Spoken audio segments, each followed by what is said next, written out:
Hello guys, welcome back to newspaper session. So இன்னைக்கு நியூஸ்பேப்பர்ல என்னென்ன important news இருக்குன்னு சொல்லிட்டு பார்க்கலாம். இம்பார்ட்டன்ட் டேஸ் இல்லை, ஸோ அதனால நியூஸ்குள்ளே போவோம். ஸோ ஃபஸ்ட்டு இன்னைக்கு May 13. ஸோ என்ன நியூஸுன்னு பார்ப்போம் வாங்க. ஃபஸ்ட்டு ஃப்ரெண்ட் நியூஸில் என்ன கொடுத்துருக்காங்க அப்படின்னா, inflation slips to an 18 months low of 4.7% கொடுத்துருக்காங்களா. ஸோ இது என்ன அப்படின்னா, ஸ்லிப்பு அப்படின்னா நமக்கு எல்லாருக்குமே தெரியும், குறைஞ்சிருக்கு, ஸ்லிப் ஆயிருச்சு அப்படின்னு சொல்லுவோம், கீழே விழுந்துருச்சு அப்படின்னு சொல்லுவோம். ஸோ இன்ஃப்ளேஷன் வந்து என்ன இருக்குன்னா ஸ்லிப் ஆயிருக்கான். ஸோ 2 on எவ்வளோ வந்திருக்கு அப்படின்னா 18 months, அதாவது 18 மாதம், கடந்த 18 மாதம் கம்பேர் பண்ணும்போது 18 monthல லோ எவ்வளோ அப்படின்னா 4.7% வந்து வந்திருக்கு அப்படின்னு சொல்கிறாங்க. சரியா? ஸோ அப்போ இன்ஃப்ளேஷன் வந்து இந்த மாதத்துக்கு எவ்வளோ இருக்குது, 4.7% அப்படிங்கிறத ஞாபகம் வச்சுக்கோங்க. ஸோ இது வந்து ரீடிங், இந்த ரீடிங் எடுத்துருக்காங்களா 4.7% அப்படிங்கிற reading stays below RBI 6% tolerance. RBIயோட டாலரன்ஸ் ரேட் நமக்கு தெரியணும். ஸோ 2 to 6 தான் RBIயோட டாலரன்ஸ் ரேட். ஸோ அதை கம்பேர் பண்ணும்போது இந்த ரீடிங் வந்து எவ்வளோ இருக்குது அப்படின்னா அதுக்கு கீழே இருக்குது அப்படிங்கிற மாதிரி சொல்கிறாங்க. ஆமாம், 6% கீழே 4.7 தானே இருக்குது. ஸோ அதை சொல்கிறாங்க. சரியா? Threshold for price rise it hit a high of 7.8% last April. அதாவது போன வருஷம் ஏப்ரலில் எவ்வளோ இருந்துச்சு அப்படின்னா இன்ஃப்ளேஷன் 7.8% இன்ஃப்ளேஷன் இருந்திருக்கு. பட் இந்த வருஷம் 4.7% இருக்கு அப்படின்னு சொல்றாங்க. சரியா? போன வருஷத்தையும் இந்த வருஷத்தையும் கம்பேர் பண்ணி தான் சொல்றாங்க. ஸோ அதை ஞாபகம் வச்சுக்கோங்க. Price of pulses and cereals and milk remain a concern. Concern அப்படிங்கிறது என்ன அப்படின்னா ஒரு இல்லை கவலைக்குரிய விஷயம் அப்படின்னு அர்த்தம். ஸோ பிரைசஸ் ஆஃப் பல்சஸ்னா என்ன தெரியும்ல, தானியங்கள் பருப்பு வகைகள் இருக்கும்ல, ஸோ அதான் பல்சஸ் சீரியல்ஸ்னு சொல்லுவாங்க. அடுத்து மில்க்கு ரீமைனே கன்சர்ன், அதுதான் இப்போதைக்கு அதுதான் ப்ரைஸ் அதிகமாக இருக்கிற கூட ப்ராடக்ட்டு. மற்ற இதில் எல்லா இதுலேயுமே எல்லா ப்ராடக்டோட ப்ரைஸுமே ஓரளவு கம்மியாக தான் இருக்குது. அதனால தான் என்ன இருக்குது, இன்ஃப்ளேஷன் வந்து கம்மியாக இருக்குது அப்படின்னு சொல்கிறாங்க. சரியா? Annual retail inflation eases to one 18 month low. So low of 4.7% இந்த April from 5.6% of the previous month. இது வந்து என்ன அப்படின்னா முதல் 7.8% சொன்னீங்க, இப்போ 5.6% சொல்கிறீங்க அப்படின்னா ஒன்றும் இல்லை, 7.8% அப்படிங்கிறது போன வருஷம் ஏப்ரல், 5.6 அப்படிங்கிறது வந்து மார்ச், இந்த வருஷம் மார்ச், அதாவது மார்ச்க்கு அப்புறம் தான் ஏப்ரல். ஸோ இந்த வருஷம் மார்ச், அதான் ப்ரீவியஸ் மந்த் கொடுத்துருக்காங்க. சரியா? அதை நோட் பண்ணிக்கோங்க. The decline was mainly due to cooling of food price. இது எதனால் இந்த இன்ஃப்ளேஷன் வந்து கம்மியாச்சு அப்படின்னா ஃபுட் ப்ரைஸ் இருக்கு இல்லையா, ஸோ சாப்பாடோட விலை இருக்கு இல்லையா. ஸோ ஃபுட்டுனா சாப்பாடு மட்டும் கிடையாது, நிறைய ஐட்டங்கள்லாம் இருக்குது ஃபுட்டில். ஸோ அதோட ப்ரைஸ் கம்மியானதுனால. சரியா? அது அப்புறம் retail inflation in April was the slowest since October 2021. So இப்போ இருக்கிற இந்த ஏப்ரல் வந்து இந்த ரீட்டைல் இன்ஃப்ளேஷன் தான் இருக்கிறதுலே ரொம்ப கம்மியான ஸ்லோயஸ்ட் அப்படின்னு கொடுத்துருக்காங்க. ஸோ இப்போ பாருங்க, சின்ஸ் அக்டோபர் 2021 இருந்து மட்டும், புரியுதா? ஸோ அக்டோபர் 2021 இருந்து இப்போ ஏப்ரல் 2023 வரையே பார்த்தோம்னா ரொம்ப ஸ்லோயஸ்ட் மந்த்தில் இருக்கிற இன்ஃப்ளேஷன் எது அப்படின்னா ஏப்ரல் 2023 அப்படின்னு சொல்றாங்க. சரியா? when it was at 4. அதாவது அக்டோபர் 2021 எவ்வளோ இருந்துச்சு அப்படின்னா 4.5% இருந்துச்சு. ஸோ அதுக்கப்புறம் அதில் இருந்து பார்த்தோம்னா இதுதான் ரொம்ப கம்மியானது அப்படின்னு சொல்றாங்க. சரியா? ஃபர்ஸ்ட் இதுதான் ஃபர்ஸ்ட் நியூஸ், இதை பற்றி தான் கொடுத்துருக்காங்க. இந்த பர்சன்டேஜ் நல்லா ஞாபகம் வச்சுக்கோங்க. சரி, அதுதான் ரொம்ப இம்பார்ட்டன்ட். ஸோ அடுத்த நியூஸ் போகலாம்.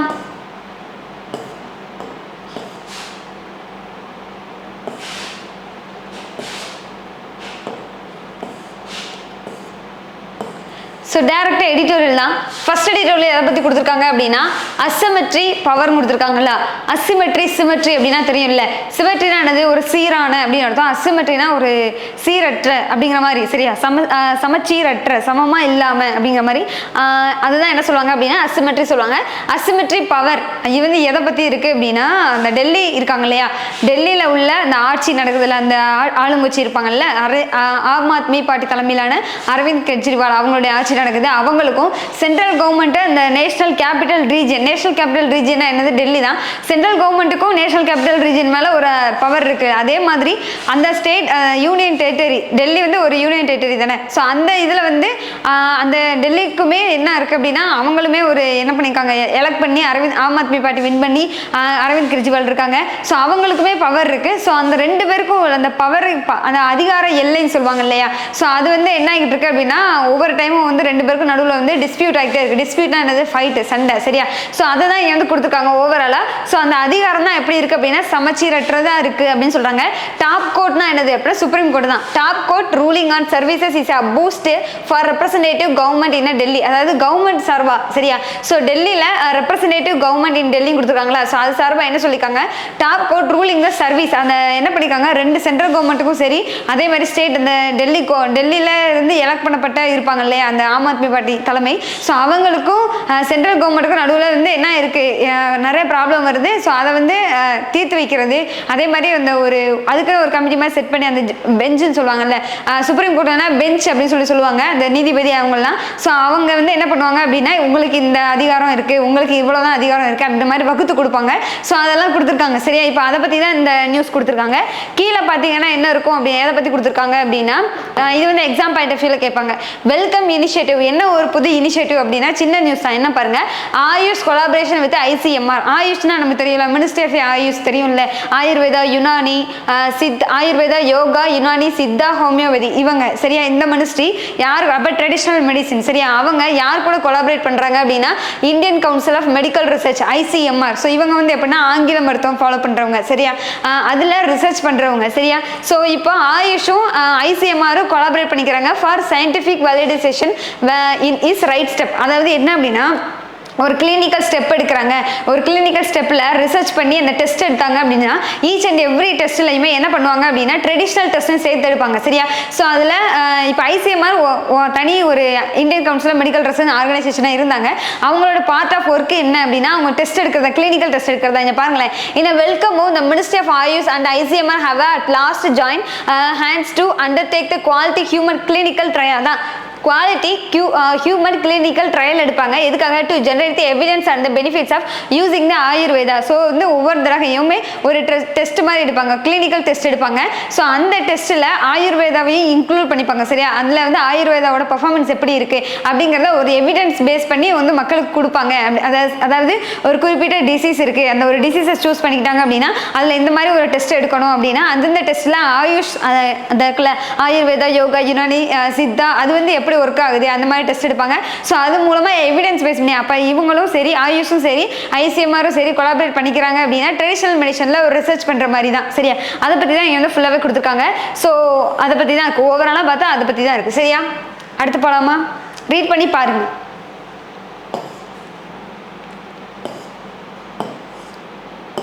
ஸோ அடுத்து பார்த்தீங்கன்னா welfare without discrimination is true secularism says Modi. இது வந்து என்ன அப்படின்னா நம்மளோட பிரைம் மினிஸ்டர் நரேந்திர மோடி தான் சொல்லியிருக்காங்க. ஸோ என்ன வெல்ஃபேர் வித்தவுட் டிஸ்கிரிமினேஷன், இது வந்து என்ன அப்படின்னா அந்த கேஸ்ட் டிஸ்கிரிமினேஷன் எதுவுமே இல்லாமல் ஸோ மத சார்பற்ற நாடாக இந்தியா இருக்கும். அதே நேரத்தில் இப்போ இந்தியாவில் ஆட்சி பண்ணுற அந்த ஆளுங்கட்சி இருப்பாங்க, சென்ட்ரல் கவர்மெண்ட் இருக்காங்க இல்லையா, அவங்க வந்து என்ன பண்ணுறாங்க அப்படின்னா ஸோ அவங்க எந்த ஒரு ஸ்கீம்லையுமே எந்த மதத்தை சேர்ந்தவங்களுக்கு தான் போய் சேரணும் அப்படிங்கிற மாதிரி ஸ்பெசிஃபிக்காக எதுவுமே பண்ணலை அப்படின்னு யார் சொல்லியிருக்கா, பிரைம் மினிஸ்டர் நரேந்திர மோடி சொல்லியிருக்காங்க சரியா. ஸோ இங்கே பாருங்களேன், Mister Modi was in Gujarat. நம்ம எக்ஸாம் பாயிண்ட் ஆஃப் வியூ தெரிஞ்சுக்க வேண்டியது பாருங்க. Mister Modi was in Gujarat to inaugurate and lay the foundation stone for a project worth around எவ்வளோ அப்படின்னா 4400 crore. அதாவது எவ்வளோ 4400 crore நம்மளோட பிரைம் மினிஸ்டர் நரேந்திர மோடி நிறைய ப்ராஜெக்ட்ஸ்க்கு என்ன பண்ணியிருக்காருன்னா லேட் த ஃபவுண்டேஷன் ஸ்டோன் அடிக்கல் நாட்டியிருக்காரு சொல்கிறாங்க சரியா. ஸோ அதுக்கப்புறம்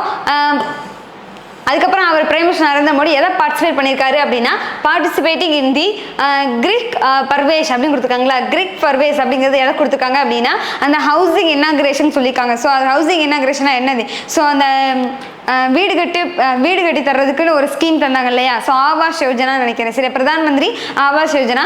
அது கீழே வந்து நிறைய ஹவுஸ் கட்டியிருக்காங்க. ஸோ அதை வந்து திறந்து வைக்கிறாரு சரியா. ஸோ அதை இனாகிரேட் பண்ணி வைக்கிறாரு. ஸோ அதான் கொடுத்துருக்காங்க, அதுலேயுமே பார்ட்டிசிபேட் பண்ணிக்காருன்னு சொல்கிறாங்க. Participating in the griha pravesh house inauguration of 42,441 டுவெல்லிங்னா என்னது அப்படின்னா வாழ்றது அப்படின்னு அர்த்தம். Dwelling units constructed in the Gujarat under the Pradhan Mantri Awas Yojana. So சரி ஆவாஸ் யோஜனா, பிரதான் மந்திரி ஆவாஸ் யோஜனா. அது கீழே தான் என்ன பண்ணியிருக்காங்க அந்த 42,441 ஹவுஸ் வந்து என்ன பண்ணியிருக்காங்க பில்ட் பண்ணியிருக்காங்க, அதை இனாகிரேட் பண்ணியிருக்காங்க. ஸோ அப்போ அந்த பண்ணும்போது தான் என்ன சொல்லியிருக்காங்க அப்படின்னா வெல்ஃபேர் வித்தவுட் டிஸ்கிரிமினேஷன் சொன்னாங்க. ஏதாவது ஒரு ஸ்கீமோ ஒரு வெல்ஃபேர் ஸ்கீம் ஏதாவது கொண்டு வரோம் அப்படின்னா அது வந்து எந்த ஒரு மதத்தையோ எந்த ஒரு கேஸ்டையோ என்ன அதை டிஸ்கிரிமினேட் பண்ணி தர்றது கிடையாது, எல்லாருக்குமே பொது தான். ஸோ இந்தியா வந்து ஒரு மதச்சார்பற்ற நாடாக தான் இருக்கும் அப்படிங்கிற மாதிரி சொல்லியிருக்காங்க சரியா. ஸோ அதை நோட் பண்ணிக்கோங்க. அடுத்து போகலாமா. ஸோ அடுத்து பார்த்தீங்கன்னா centre prefers new model prison acts with focus on reform. So இது வந்து என்ன அப்படின்னா மாடல் பிரிசன்ஸ் ஆக்ட், அதாவது புதுசாக என்ன பண்ண போகிறாங்க அப்படின்னா பிரிசனர்ஸ் இருப்பாங்க இல்லையா, ஸோ கைதிகள் சொல்லுவாங்கல்ல, அந்த கைதிகள் சட்டம் இருக்கு இல்லையா, ஸோ அதை வந்து என்ன பண்ண போகிறாங்க அப்படின்னா புதுப்பிக்க போகிறாங்க, ஸோ ரிப்பேர் பண்ண போகிறாங்க, ரினோவேட் பண்ண போகிறாங்க. ஸோ அதை சொல்லலாம். சென்டர்னா யார், இப்போ இதை வந்து இந்த மாதிரி ஒரு ஆக்டை வந்து புதுப்பிக்கிறது யார் தலைமையில் நடக்குது அப்படின்னா இங்கே வந்து அந்த பிரிசனர் ஆக்டை வந்து புதுப்பிக்கிற தலைமை யாருக்கு இருக்குன்னா ஹோம் மினிஸ்டர் தான் பண்ணுறாங்க. சரியா? So the Ministry of the Home Affairs has preferred the Model Prisons Act 2023 கானது. இப்போ 2023 தான் பண்ண போறதா சொல்றாங்க. சரியா? ஸோ அதுக்கான இதுதான். சரியா? அப்போ அந்த வருஷத்தை போட்டிருக்காங்க. That will replace the British era law to overhaul the prison administration. So prison administration என்னது, கைதிகளுக்கான அட்மின் ஒர்க் இருக்கும்ல, ஸோ அவங்கள மேனேஜ் பண்றது இருக்கும்ல, கைதிகளை மேனேஜ் பண்ணி கொண்டு போறது இருக்கும்ல, ஸோ அதுக்கான ஆக்டை வந்து என்ன பண்ண போறாங்க, ரிப்பேர் பண்ண போறாங்க. ரிப்பேர் பண்றாங்க மீன்ஸ் என்ன அப்படின்னா, ஸோ அது ஏற்கனவே இருந்திருக்கும்ல, ஸோ அந்த ஆக்டில் ஏதாவது குறைபாடுகள் இருக்கலாம் இல்லையா, ஸோ அந்த குறைபாடுகள் சரி செஞ்சு புதுப்பிக்க போகிறாங்க அப்படின்னு சொல்கிறாங்க. சரியா? அண்ட் ஃபோக்கஸ் அது எதை ஃபோக்கஸ் பண்ணுறாங்க அப்படின்னா reformation and rehabilitation of the inmates. Inmates நான் யாரை சொல்கிறாங்க, பிரிசன்ஸை தான் சொல்கிறாங்க. சரியா? அடுத்து பார்த்தீங்கன்னா and publishment for prisoners and jail staff for use of the, அதாவது என்ன கொடுக்க போகிறாங்க அப்படின்னா provision of the publishment of prisoners and jail staff for use of prohibited items. அதாவது அந்த ஜெயிலில் இருப்பாங்க இல்லையா, ஜெயில் ஸ்டாஃபாக இருந்தாலும் சரி, ஜெயிலில் கைதியாக இருப்பாங்கல்ல அவங்களா இருந்தாலும் சரி, தடை செய்யப்பட்ட பொருட்கள் அங்கே யூஸ் பண்ண, இப்போ ஜெயிலில் வந்து எது தடை செய்யப்பட்ட பொருள் அப்படின்னா மொபைல் தான். சரியா? மொபைல் வந்து யூஸ் பண்ணக்கூடாது. அந்த மாதிரி ஏதாவது யூஸ் பண்ணாங்க அப்படின்னா கண்டிப்பாக அவங்களுக்கு பனிஷ்மெண்ட் கிடைக்கும்னு சொல்கிறாங்க. சரியா?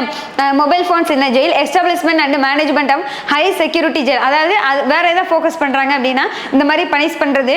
அப்புறம் வந்து ஹை ஜெயில், அதாவது நல்ல ஒரு செக்யூரிட்டியான ஜெயிலை வந்து இது பண்ணணும், ஓப்பன் செக்யூரிட்டி ஜெயில் இருக்கணும் அப்படிங்கிற மாதிரி சொல்கிறாங்க. அண்ட் அதே மாதிரி அந்த கைதிகளுக்கும் நிறைய ரீஃபார்மேஷன் கொடுப்பாங்கல்ல, ஸோ இப்போ அந்த கைதிகள் வந்து அங்கே ஒர்க் பண்ணுவாங்க தெரியுமா, நிறைய படங்களில் பார்த்துருப்பீங்க, அவங்க ஒர்க் பண்ணுவாங்க. ஸோ அதுக்கான அவங்களுக்கு வந்து என்ன அமௌண்ட் தருவாங்கல்ல, அதெல்லாம் கரெக்டாக இந்தந்த அமௌண்ட்டு சொல்லி கரெக்டாக கொடுத்துருவோம் அப்படிங்கிற மாதிரி சொல்கிறாங்க. சரியா? இங்கே பாருங்க.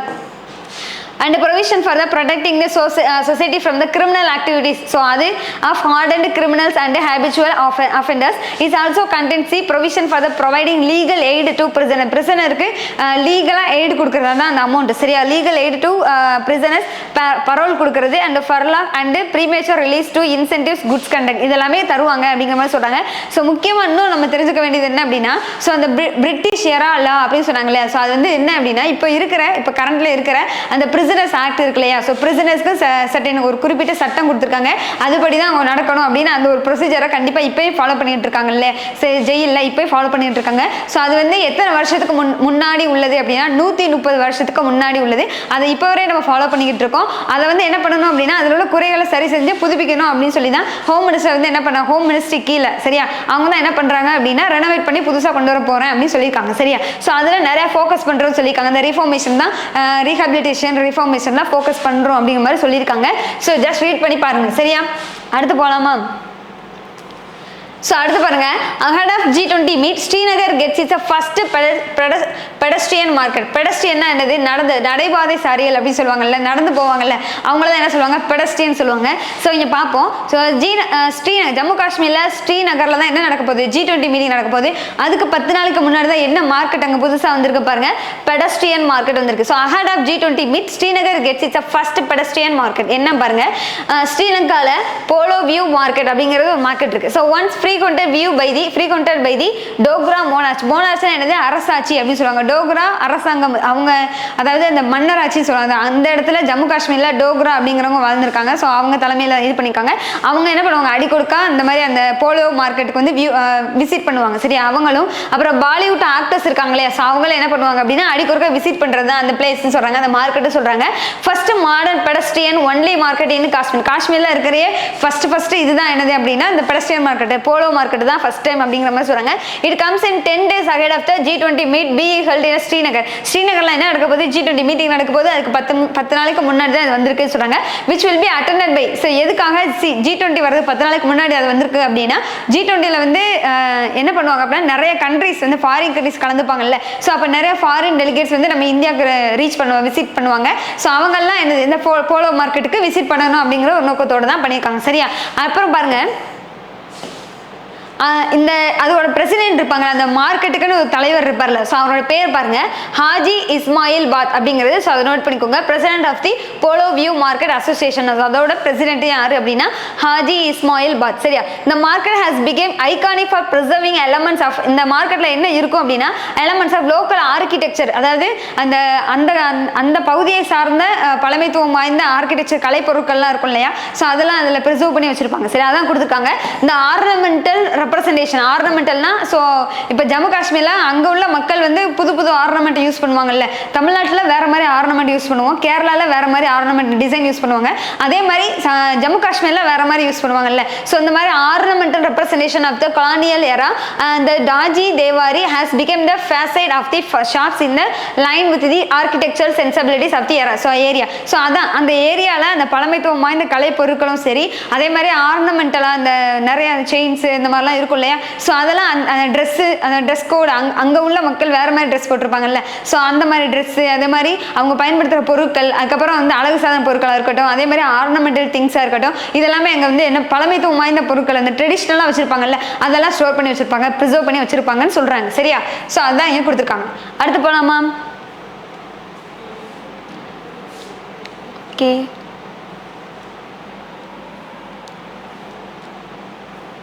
ஸோ அடுத்து பிஸ்னஸ் நியூஸ், டைரக்டாக பிஸ்னஸ் நியூஸ் வாங்க.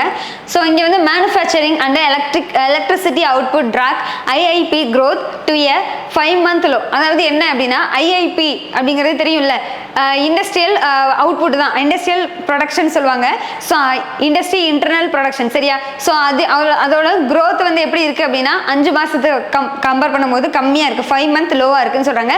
So manufacturing and electricity output தான் இதுக்கு காரணம், மெயின் காரணம் சொல்கிறாங்க. சரியா? இந்த industrial production expanded 1.1% in March. அதாவது இப்போ கொடுத்துருக்கிறது அதாவது ஏப்ரலில் தான் என்ன இருக்குது அப்படின்னா 5 monthல கம்மியாக இருக்குன்னு சொல்கிறாங்க. மார்ச்சில் எவ்வளோ எக்ஸ்டெண்ட் ஆயிருக்கு? 1.1% எக்ஸ்டெண்ட் ஆயிருக்குன்னு சொல்கிறாங்க. Breaking sharply from February 5.8. அதாவது பிப்ரவரியில் எவ்வளோ இருக்குது பாருங்களேன், இந்த வருஷம் 2023ல பிப்ரவரியில் 5.8% growth இருந்திருக்கு, அவுட்புட் growth இருக்குல்ல, ஸோ அந்த இண்டஸ்ட்ரியோட அவுட்புட் growth, ஸோ அது வந்து 5.8% இருக்குது பிப்ரவரியில்.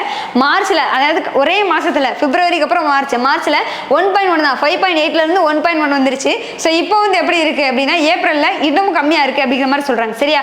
பேசஸ் எதனால வந்து இப்படி இருக்குது அப்படின்னா பவர் அண்ட் கன்சியூமர் டியூரபிள்ஸ் இருக்குல்லையா, பவர் ரிலேட்டடான அந்த ப்ராடக்ட்ஸும் சரி, அதே மாதிரி கன்சியூமர் டியூரபிள் குட்ஸ்ன்னு சொல்லுவாங்கல்ல, கன்சியூமர் நான் டியூரபிள்ஸ், அப்புறம் கன்சியூமர் டியூரபிள்ஸ் அப்படின்னு சொல்லுவாங்க, 2 வகையாக பிரிச்சிருப்பாங்க. ஸோ இந்த மாதிரி டியூரபிள்ஸ் குட்ஸில் வந்து என்ன ஆயிடுச்சு அப்படின்னா லோ ஆயிடுச்சு. And non durables posted year on year contraction கொடுத்துருக்காங்களா, கான்ட்ராக்ஷன் என்னது நெகட்டிவாக இருக்குது அப்படிங்கிற மாதிரி சொல்கிறாங்க. Factory output growth moderated to 5.1% in the ஃபேக்ட்ரியோட டோட்டல் அவுட்புட் க்ரோத் வந்து எவ்வளோ இருக்குது அப்படின்னா 5.1% in financial year 23 ஃப்ரம் எவ்வளோனா 11.4%. அதாவது 2020 அதாவது ஃபினான்ஷியல் இயர் 22ல எவ்வளோ இருந்திருக்கு அப்படின்னா ஃபேக்ட்ரியோட அவுட்புட் க்ரோத் வந்து எவ்வளோ இருந்திருக்கு அப்படின்னா 11.4% இருந்திருக்கு. பட் இப்போ வந்து எவ்வளோ இருக்குது அப்படின்னா 5.1% தான் இருக்குது. ஃபினான்ஷியல் இயர் 23ல 5.1 தான் இருக்குது அப்படின்னு சொல்கிறாங்க. சரியா? இதுக்கு மெயின் காரணம் வந்து என்ன அப்படின்னா ஸோ ஒவ்வொரு மாதத்தை கம்பேர் ஜனவரியில் ஒரு 1 kind of பர்சன்டேஜ், பிப்ரவரியில் 1, மார்ச்சில் அப்படியே கம்ப்ளீட்டாக 1.1, ஏப்ரலில் அதை விட கம்மி. ஸோ இந்த மாதிரி சடனாக குறைஞ்சிட்டதுக்கு காரணம் என்ன? மேனுஃபேக்சரிங் வந்து எலக்ட்ரிசிட்டி அவுட்புட்டாக இருக்கட்டும், ஸோ அதே மாதிரி கன்சியூமர் நான் டியூரபிள்ஸ் குட்ஸாக இருக்கட்டும், ஸோ இதெல்லாமே சரிவை கண்டதுனால தான் இது இப்படி வந்திருக்கு அப்படிங்கிற மாதிரி சொல்கிறாங்க. சரியா? Industrial production growth skidded to the slowest pace in a 5 month as manufacturing weakness weighed on the overall out. Manufacturingல performance கம்மியானதுனால தான். ஸோ ஒரு இண்டஸ்ட்ரி எடுத்துட்டா கண்டிப்பாக அதில் மேனுஃபேக்சரிங் சைடு இருக்கும், சர்வீஸ் செக்டர் இருக்கும். இங்கே முழுக்க எதை பற்றி பேசுகிறாங்க அப்படின்னா ஃபுல் அண்ட் ஃபுல்லாக மேனுஃபேக்சரை பற்றி தான் பேசுகிறாங்க. சர்வீஸ் செக்டரை பற்றி இன்னும் இங்கே வந்து புதுசாக எதுவுமே சொல்லவே இல்லை. மேனுஃபேக்சரிங் சைடில் பர்ஃபார்மன்ஸ் கம்மியானதுனால தான், அதோட அவுட்புட் கம்மியானதுனால தான் சர்வீஸ் வந்திருக்கு, அதோட ஓவரால் ஃபேக்ட்ரியோட அவுட்புட் குறைஞ்சிருக்குன்னு சொல்கிறாங்க. சரியா? ஸோ அதை பாருங்க, manufacturing output expanded 0.5% in the final month of the last fiscal year. அதாவது லாஸ்ட் ஃபினான்ஷியல் இயர்னா என்னது? பிப்ரவரி ஃபினான்ஷியல் இயர் 23 தான் லாஸ்ட் ஃபிஸ்கல் இயர். ஸோ அதில் வந்து எவ்வளோ இருக்குது அப்படின்னா 0.5% வந்து லாஸ்ட் மந்த், அந்த ஃபிஸ்கல் இயரோட லாஸ்ட் மந்தில் எக்ஸ்பேண்ட் ஆயிருக்கு, 0.5% எக்ஸ்பேண்ட் ஆயிருக்கு. எலக்ட்ரிசிட்டி ஜென்ரேஷன் ஸ்ட்ரென்த்னா என்னது? குறைஞ்சிருக்கிறது. சரியா? 1.6% for the first decline at least year. அப்புறம் consumer durables output strength for the 4 4 மாதம் கம்மியாக இருக்குது. இந்த ரோ கான்ட்ராக்டிங் 8.4% அப்படின்னு கொடுத்துருக்காங்க. சரியா? ஸோ இதில் நான் சொன்ன பாயிண்ட் மட்டும் நோட் பண்ணிக்கோங்க, அதுதான் ரொம்ப இம்பார்ட்டன்ட். சரியா? ஸோ அடுத்து இன் பிரீஃபில் ஃபர்ஸ்ட் நியூஸ் பாருங்க. ஃபினான்ஸ் மினிஸ்டர் மீட்ஸ் தி யார்? IMF-ஓட MD ஜார்ஜிவா, கிறிஸ்டலினா ஜார்ஜிவா இருக்காங்க இல்லையா, அவங்கள தான் என்ன பண்ணியிருக்காங்க, நம்மளோட ஃபினான்ஸ் மினிஸ்டர் மீட் பண்ணியிருக்காங்க. எதுக்காக அவங்கள மீட் பண்ணியிருக்காங்க, எந்த மீட்டிங்கில் அவங்கள மீட் பண்ணாங்க அப்படின்னா, அந்த silence of the G7 meeting. G7 மீட்டிங்கில் ஃபினான்ஸ் மினிஸ்டருக்கு என்ன ஒர்க் அப்படின்னா, அந்த G7ல என்ன பண்ணியிருக்காங்க, ஃபினான்ஸ் மினிஸ்டருக்காக ஒவ்வொரு கண்ட்ரியோட ஃபினான்ஸ் மினிஸ்டருக்குனே தனி மீட்டிங் வச்சிருக்காங்க. ஸோ அதோட பேரை நோட் பண்ணிக்கோங்க. G7 finance minister central bank governors meet அப்படிங்கிறது அந்த மீட்டிங்கோட பேர். நம்ம இந்தியாவிலேருந்து மட்டும் இல்லாமல் G7 கண்ட்ரீஸில் எல்லா கண்ட்ரீஸ் உள்ள ஃபினான்ஸ் மினிஸ்டருமே வருவாங்க.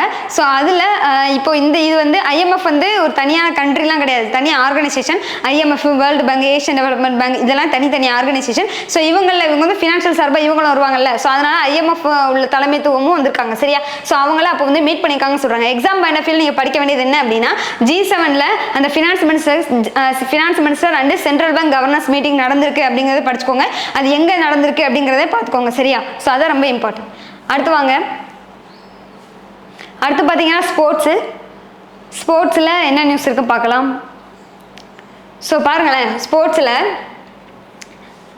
Hriday and Nancy claims air rifle silver in Baku world cup. இது வந்து என்ன அப்படின்னா, ஸோ நேற்று வந்து நம்ம பார்த்தோம்ல, மிக்சடு டபுள்ஸில் 2 பேர் வின் பண்ணிட்டாங்க அப்படின்னு சொல்லி பார்த்துருந்தோம். அது வந்து அதே இதில் அதே கேமில் ஷூட்டிங் வேர்ல்டு கப் எங்கே நடக்குதுன்னா அசர்பைஜானில் நடக்குது. அதே கேமில் என்ன கேட்டகரி, ஏர் ரைஃபிள். சரியா? ஏர் ரைஃபிளில் சில்வர் வின் பண்ணியிருக்காங்க. போத் மென்ஸில், அதாவது போத் சிங்கிள் மென்ஸ்லையும் சிங்கிள் உமன்ஸ்லையும் வின் பண்ணியிருக்காங்க. சிங்கிள் மென்ஸில் 10 மீட்டர் ஏர் ரைஃபிளில் நம்ம இந்தியாவை சேர்ந்த ஹர்தே ஜஹாரிகா அப்படிங்கிறவங்க வின் பண்ணியிருக்காங்க. சரியா? இது வந்து மென்னில். அடுத்து உமன்ல வந்து யார் அப்படின்னா நான்சி அப்படிங்கிறவங்க. சரியா? சிங்கிள் மென்ல டாப்ல யார் இருக்கா அப்படின்னா ஜலன் பெக்லர் அப்படிங்கிறவங்க தான் என்னது கோல்டு வின் பண்ணவங்க. சில்வர் வின் பண்ணவங்க யார் அப்படின்னா இப்போ நான் சொன்ன மாதிரி ஹிருதய் சகாரிகா. சரியா? ஸோ இதில் வந்து உமன்ஸில் சிங்கிள் உமன்ஸில் வந்து ஹன் ஜாயோ அப்படிங்கிறவங்க, சைனாவை சேர்ந்தவங்க ஹன் ஜாயோ அப்படிங்கிறவங்க, அவங்க கோல்டு வின் பண்ணியிருக்காங்க. நம்ம நாட்டை சேர்ந்த நான்சி வந்து சில்வர் வின் பண்ணியிருக்காங்க. எதில் அப்படின்னா 10 மீட்டர் ஏர் ரைஃபிளில் ஷூட்டிங் வேர்ல்டு கப். அது அப்படி எங்கே நடக்குது, ஷூட்டிங் வேர்ல்டு கப் டோர்னமெண்ட் எங்கே நடக்குது அப்படின்னா அசர்பைஜான் பாக்கு அப்படிங்கிற பிளேஸில் நடக்குது. ஸோ அதை நோட் பண்ணிக்கோங்க. சரியா? அடுத்து போகலாம். Bronze medal for Boria and Nishant and ஹுசாமுதீன் கொடுத்துருக்காங்களா. ஸோ இது வந்து என்ன டோர்னமெண்ட் அப்படின்னா பாக்ஸிங் வேர்ல்டு கப். சரியா? ஸோ வேர்ல்டு பாக்ஸிங் சாம்பியன்ஷிப் எங்கே நடக்குது அப்படின்னா தஸ்கண்டில் நடக்குது. சரியா? உஸ்பெகிஸ்தானில் தானே தஸ்கண்ட் இருக்குது. ஸோ அங்கே நடக்குது. ஸோ அதில் யாருக்கு பிரான்ஸ் மெடல் வின் பண்ணியிருக்காங்க அப்படின்னா இந்த பாருங்களேன், போரியா அப்படின்னு கொடுத்துருக்காங்களா, தீபக் போரியா 51 கிலோகிராமில், அப்புறம் முகமது ஹுசாமுதீன் அப்படிங்கிறவங்க 57 கேட்டகரியில் கிலோகிராமில், அப்புறம் நிஷாந்த் தேவ் வந்து 71 கிலோகிராம் கேட்டகரியில். இவங்களுக்குலாம் என்ன மெடல் கிடச்சிருக்குன்னா பிரான்ஸ் மெடல் கிடச்சிருக்கு. ஸோ அதை நோட் பண்ணிக்கோங்க. சரியா? எங்கே நடக்குது, வேர்ல்டு பாக்ஸிங் சாம்பியன்ஷிப் எங்கே நடக்குது, உஸ்பெகிஸ்தானில் தஸ்கண்ட் அப்படிங்கிற பிளேஸில். ஸோ அதை நோட் பண்ணிக்கோங்க. ஸோ அவ்வளோதான் கைஸ், இன்னைக்கான எல்லா நியூஸ்மே முடிஞ்சிச்சு. நெக்ஸ்ட் ஒரு இன்ட்ரெஸ்டிங் கண்டென்ட்டோட நான் உங்களை மீட் பண்ணுறேன். Thank you so much.